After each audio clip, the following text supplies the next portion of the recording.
Salve, salve galerinha da internet, meu nome é Nino Denani e esse é mais um...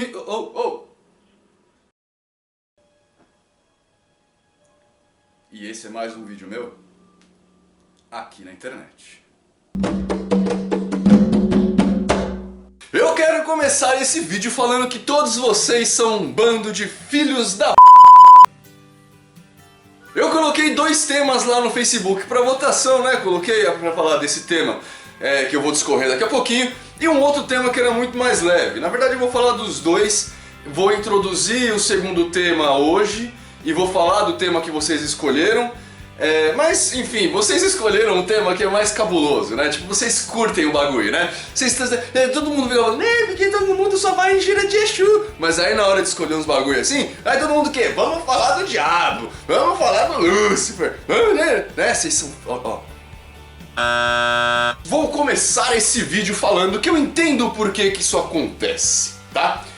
Há muitos e muitos anos atrás, mais ou menos, quando a gente ainda falava em tupi, eu tive contato com uma cópia em português, na época que eu li era em prosa, da maravilhosa, magnífica obra de Dante Alighieri, A Divina Comédia, né? Pra quem não sabe do que se trata, Divina Comédia é um livro composto de 3 atos: Inferno, Purgatório e Céu. E ele discorre sobre uma viagem que Dante teria feito através desses 3 reinos para encontrar a sua amada lá no céu, né? Ele começa pelo inferno, depois passa pelo purgatório até chegar no céu. O que acontece? O livro mais famoso dessa trilogia é o Inferno, né? É o que é mais rico em detalhes, é o que ele mais investe energia, é o livro que realmente dá prazer de ler, assim, tipo, é altamente descritivo. Tanto as versões em português, que eu lia tanto em verso quanto em prosa, quanto as versões em italiano, que eu só lia em verso, né? Aliás, por favor, leiam, né? Esse livro, é fenomenal, é maravilhoso, assim, só não vai, né, achar que é verdade, tá? Mas enfim, o importante de ressaltar na leitura desse livro é que a primeira cópia que eu tomei contato lá nos idos da Idade Média, né, na época em que eu era vassalo do rei, ao ler o livro tinha uma nota de rodapé que explicava na visão do tradutor o porquê que Dante tinha gastado tanto tempo escrevendo aquele livro. Lógico que era uma suposição, tá? Por que Dante conseguia dar tanto detalhe, tanta riqueza no inferno, principalmente? Eu não sei, gente, como faz muitos anos, eu não lembro se esse cara pegou essa explicação de algum filósofo, de algum psicólogo, mas enfim. O que ele falou é o seguinte, eu acho que vale muito a pena ressaltar, porque é a mesma coisa, agora segundo a minha interpretação, que leva vocês a perguntarem mais sobre Lúcifer do que sobre a interpretação dos símbolos. Ele fala o seguinte, ele fala que pra gente é muito mais fácil se alinhar com o que é ruim, a gente tem muito mais criatividade para falar do que é macabro, porque provavelmente, quanto seres espirituais que evoluem, a gente já passou por essas coisas, né? A gente já viveu em mundos que são inferiores, a gente já viveu em mundos que são muito densos, que talvez tenham algum tipo de correlação com essa história que Dante relatou de forma figurativa pra gente, né? Então ele fala, é muito mais fácil a gente escrever do que a gente já sabe do que imaginar aquilo que a gente não conhece. Então é muito mais fácil a gente escrever sobre o inferno do que falar sobre o céu. Mas teorias psicológicas e espirituais à parte, vamos pro que interessa, vamos falar do Tio Lu. Antes de começar esse vídeo eu só quero dar um recado pra vocês, tá? Tá saindo lá no canal do meu amigo Paulo Mansuro, o Papo da Banda, uma série de vídeos que ele fez comigo. Ele me entrevistou, ele veio até aqui em São Paulo fazer os shows dele e me entrevistou e tá colocando os vídeos de forma picotada lá no canal dele. Cliquem aqui pra vocês assistir e cliquem aqui, ó, pra vocês verem a entrevista que eu fiz com ele, beleza? Vale a pena, tá bem divertido, tá bem instrutivo, tanto uma versão quanto a outra. Agora vamos pro tema. Infelizmente, pra eu falar pra vocês a respeito de Lúcifer, eu vou ter que adentrar um pouquinho a respeito dos símbolos, tá? Não tem como eu falar de uma coisa sem eu falar de outra. Infelizmente, vocês vão ter que aguentar essa. Porque na verdade, aliás, eu preciso falar um negócio pra vocês. Eu não vou abordar nesse vídeo de forma nenhuma questões históricas da palavra Lúcifer, tá? Eu não vou falar se nasceu na Babilônia, se nasceu na Mesopotâmia, se nasceu no Antigo Egito, se nasceu com os judeus, com os hebreus, enfim, caguei, tá? Eu vou falar pra vocês Eu vou dar primeiro um parecer um pouco mais contextualizador do que eu estou falando, para chegar numa teoria ocultista a respeito dele, tá? Eu não vou me prender a... Gente, não vai falar pra mim de interpretação bíblica, eu caguei, beleza? Caguei. A palavra Lúcifer, na verdade, ela apareceu na primeira tradução para Vulgata, né, da Bíblia, pro latim vulgar, pro latim que todo mundo falava, né? Ela é a tradução dessa palavra aqui, ó, que quer dizer Helel. E nessa tradução, na verdade, nessa passagem, tanto o Helel quanto o Lúcifer, né, que a gente conhece hoje, não faz menção, na verdade, a nenhum tipo de demônio, nenhum tipo de anjo caído, nenhuma dessas porra toda. A palavra Lúcifer, ela faz menção a estrela d'alva, tá? A gente identifica a estrela d'alva, na verdade, como Vênus, né, que é a estrela mais brilhante do céu, que ela morre durante o dia e revive durante a noite, é a estrela mais brilhante. Agora, vocês querem uma curiosidade? Aliás, duas curiosidades. Tendo isso em mente, que a palavra Lúcifer quer dizer estrela d'alva ou estrela da manhã, quando a gente vai lá ler na Bíblia lá, 2 Pedro 1,19, né? 2 Pedro capítulo 1, versículo 19, a gente tem uma passagem muito interessante. Eu vou ler 2 versículos antes e 1 versículo depois, para vocês entenderem um pouquinho do contexto. Saca só. Porquanto ele recebeu de Deus Pai honra e glória, quando da magnífica glória lhe foi dirigida a seguinte voz: Este é meu Filho amado, em quem me tenho comprazido.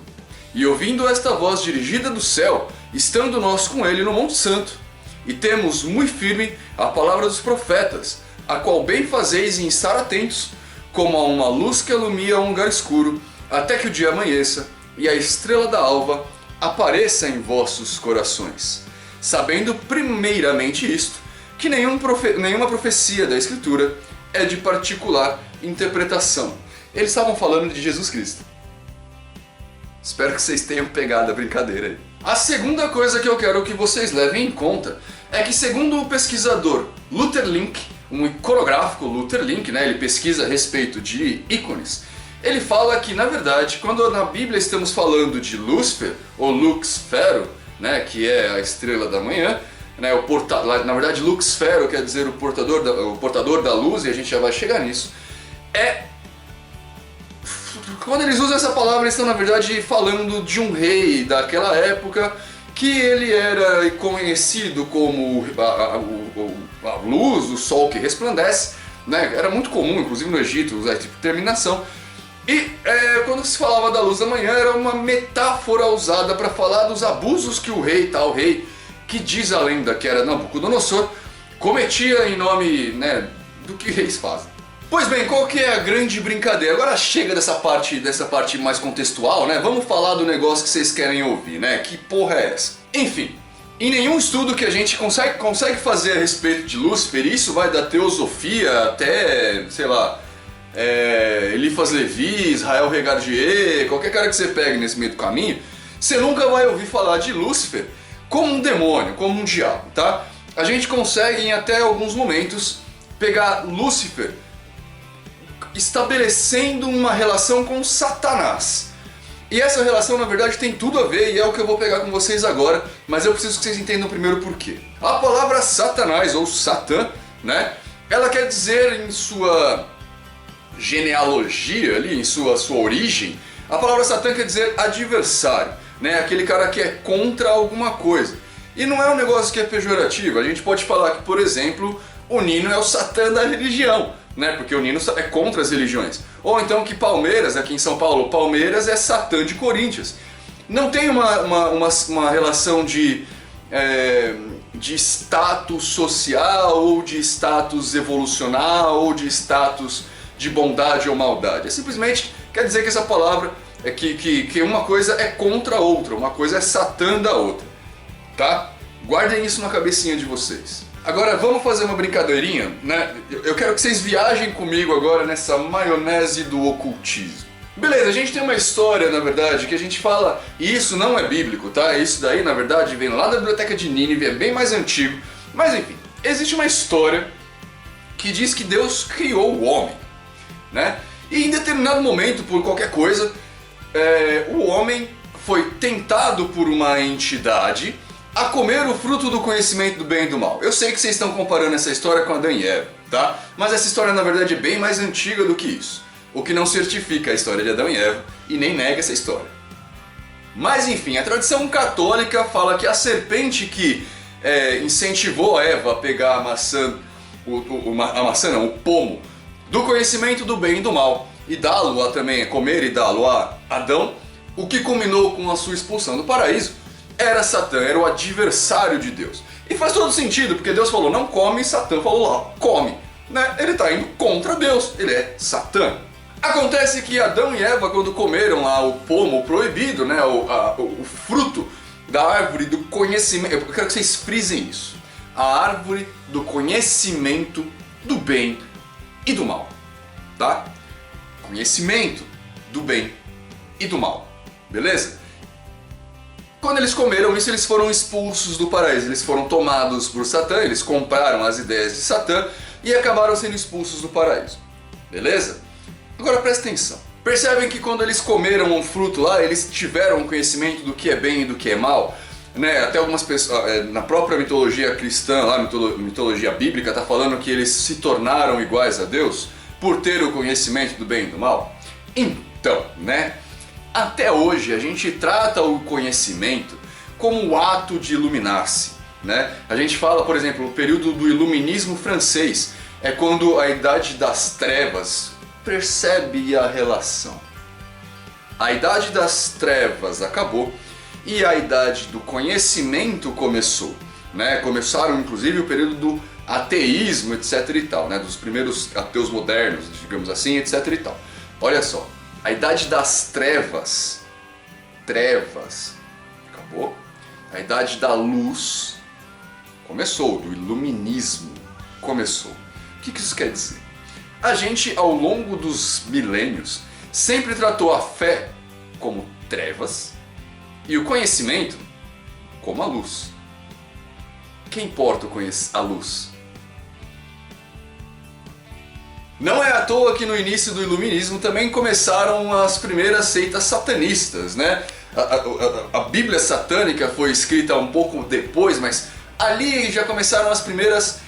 Foi na verdade na quebra da Idade Média que Satã começou a se popularizar. É que ele virou fantasia de carnaval, que ele virou alguém a ser estudado. Ele começou a ser o cara que era menosprezado a despeito de tudo, tá? Satã começou a ganhar poder porque Satã representa o conhecimento. E olha que genial, cara. Tipo, a gente fica pensando que não, mas os sábios são sábios de verdade, né? Quando Satã, o conhecimento, reina, Deus, que é a fé, some. Isso quer dizer o quê? Que quando você conhece, você não acredita, você sabe. E o que é pior para a igreja do que você conhecer as coisas? Né? Se você conhece, você deixa de acreditar, logo, Satã é um negócio ruim. Hã? É claro que eu não tô querendo incentivar ninguém aqui a virar satanista, tá? E aí a gente vai entrar na brincadeira dos símbolos. Por quê? Porque isso mesmo que eu falei pra vocês agora é a interpretação de dois símbolos diferentes. Eu interpretei a divindade como o trono, né, do jeito que as pessoas umbandistas hoje em dia adoram falar, o trono máximo da fé, enquanto Lúcifer é o trono máximo do conhecimento. Quando você conhece, você mata a fé. Ou seja, quando Lúcifer vence, Deus morre. E quando Deus vence, Lúcifer morre. Na Idade das Trevas, na Idade Média, era o momento em que Deus vencia. Logo, as pessoas eram completamente ignorantes, a não ser aqueles que eram escolhidos a dedo, né? Os sacerdotes, enfim. Eles tinham na verdade, eles manipulavam a galera toda. Mas enfim, quando Deus venceu, o conhecimento morreu, né? Tipo, o que a Grécia e Roma fez, cara, de sistemas de esgoto, de urbanização, de calha d'água, tipo, a Idade Média veio e destruiu tudo. Na Grécia e na Roma, Satã não era Deus quem era que estava no poder ali, era o homem, né? Era antropocêntrico o negócio, era o homem buscando a razão. Logo a gente teve toda essa evolução socio-intelectual, filosófica, né? Aí Deus tomou conta durante a Idade Média, cagou tudo, tipo, tudo foi por água abaixo. Depois o iluminismo francês renasceu e aí Deus foi por água abaixo. E a gente vive nesse ciclo contínuo. Vocês querem um exemplo muito bom disso? É a bancada evangélica entrando agora, né? Aí na política, enfim. Né? Os caras estão entrando aí e estão querendo colocar ensino de criacionismo na escola, na coisa de ciências. Sabe, tipo, você vai pegar centenas de anos de conhecimento e enterrar porque você quer fazer Deus viver, né? Tipo, ou seja, para você fazer Deus triunfar, você tem que fazer o conhecimento morrer. Para você fazer Deus triunfar, o Satã dele, que é a luz, tem que morrer. E eu detesto falar isso. Mas voltando à história do Eu Não Quero Que Vocês Sejam Satanistas, né? Em 1969, um camaradinha chamado Anton LaVey resolveu escrever uma bíblia chamada a Bíblia Satânica. E a partir daí fundar uma religião chamada Satanismo, né? Antes disso, Aleister Crowley já estava fazendo algumas brincadeiras, algumas incursões a partir desse símbolo. E antes disso, a Igreja Católica já tinha demonizado a figura de Baphomet, né? Dos Templários, do Templo de Salomão, para criar toda aquela lenda lá. Eles satanizaram, satanizaram, eles foram opostos a Baphomet para conseguir queimar os Templários. E essa história foi correndo, fazendo que tudo aquilo lá virasse o demônio, né? Baphomet não é um demônio, tá? Enfim, Anton LaVey escreveu a porra do livro dele lá, e aí a gente teve a primeira igreja satânica da história, né? Que tem na figura de Lúcifer também um representante ali, tá? De novo, como Satã é um título, eu estou assumindo Lúcifer como uma pessoa, porque se Satã é um título, ela não pode ser uma pessoa, né? Alguém tem que ter o título para ser o título existir. Então eu imagino que quem use o título de Satã é Lúcifer, porque Lúcifer é o portador da luz e Deus, né? A gente já entendeu tudo isso, né? Enfim, e ele escreveu essa Bíblia Satânica com umas coisas até bacanas, né? De, por exemplo, seja feita a minha vontade, não a vontade de Deus, enfim. Algumas coisas para fazer as pessoas pensarem no que estava acontecendo, né? Eu acho que Anton LaVey, na verdade, ele foi um cara muito esperto, porque ele fez uma piada que deu certo, né? Não estou desmerecendo, tá? Na verdade, eu estou dando louros para ele, porque o cara foi genial. Mas o que acontece é que a partir daí cada um interpretou os símbolos do Satã, de Baphomet, de Lúcifer, de Malebolge, de toda essa galera, de uma forma extremamente particular, né? Até a gente culminar as brincadeiras que a gente tem hoje, né? De pessoas que fazem sacrifícios de animais em honra a Lúcifer, de pessoas que matam pessoas em honra a Lúcifer, quando na verdade, de novo ao meu entender, não é nada disso, né? Lúcifer é só o Satã de Deus, né? Tipo, é só a razão brigando com a fé. Agora, vocês sabem, pra encerrar, tá? Vocês sabem o que eu acho muito interessante nessa história toda? Porque assim, eu falei pra vocês, olha, a gente tem Lúcifer, que é o portador da razão, da luz, e Deus, que é o portador da fé, né? No caso das trevas, né? Não entendam trevas como coisa ruim, tá? Tem Lúcifer, Satã. Qual que é a brincadeirinha do cristianismo, né? Um dia apareceu Jesus, né? A gente tem lá a razão e a fé brigando, e um dia apareceu um cara que falou assim, ó, entre a razão e a fé, eu fico com o amor. O cara é foda, né? O cara foi muito foda. E o mais legal, né? Tipo, ele fala que, vocês não compreenderam minhas ideias, né? Vocês não compreenderam a história, né? Então eu vou morrer. Um dia eu vou voltar. Nesse dia a gente vai passar 7 anos brigando entre a fé, entre a razão e a fé, e aí eu espero que eu vença o amor novamente. Que bonitinho, eu tô fazendo uns vídeos muito fofos ultimamente, né? Nem parece que eu tô me estranhando. Vocês perceberam qual que é a brincadeira? Né? Então não fica chateado, eu preciso, assim, ó, vamos fazer o seguinte, tá? Eu imagino que esse vídeo, na verdade eu tô fazendo esse vídeo indo e voltando, então eu não tenho ideia de quanto tempo ele tem. Mas eu imagino que ele esteja longo e já esteja bastante confuso na cabeça de vocês. Então o que eu vou fazer? Eu vou, na semana que vem, lançar o vídeo sobre ícones, né, sobre símbolos, e aí eu volto a falar de Lúcifer, porque eu preciso embasar vocês a respeito de simbologia, para depois a gente falar a respeito desse cara que é em si um símbolo, tá? Tanto ele, quanto Jesus, quanto Deus, são símbolos. E eu preciso de chavar uma coisa para chavar a outra primeiro. Só gravei esse vídeo primeiro porque vocês pediram, porque vocês são tudo cria do capiroto. Bom, gente, espero que vocês tenham gostado desse vídeo hiper confuso, espero que tenha dado uma porrada de dúvida na cabeça de vocês. Espero que vocês corram atrás das informações. Dom Felipe Urbano, tu que me perguntaste a respeito desse... e que me surpreendeu deveras, porque eu sei que a sua tese na universidade ou na pós foi a respeito disso, né? Alguma coisa que parece. Espero que você também tenha gostado, negão. Coloca aí seus comentários pra todo mundo, né? Pra gente dividir. Eu sei que você é de uma filosofia completamente diferente da nossa. Embora você esteja vindo para o meu lado, que eu tô sacando que você tá vindo pro meu lado, filho. Logo, logo eu te pego, você vai ver. Enfim, aliás, você me perguntou um dia quem é o mestre. Um dia eu te falo, né? O dia que você vier pro meu lado, eu te falo, tá? Espero que vocês tenham gostado. Gostou do vídeo? Se inscreve no canal, clica em joinha, dá seu like pra gente, divulga os vídeos nas redes sociais. Quer falar comigo? Todas as redes sociais, @NinoDenani, você vai me achar. facebook.com/NinoDenani, Twitter, @NinoDenani, pinterest.com/NinoDenani, youtube.com/NinoDenani. Procura que você me acha, beleza? E até a próxima.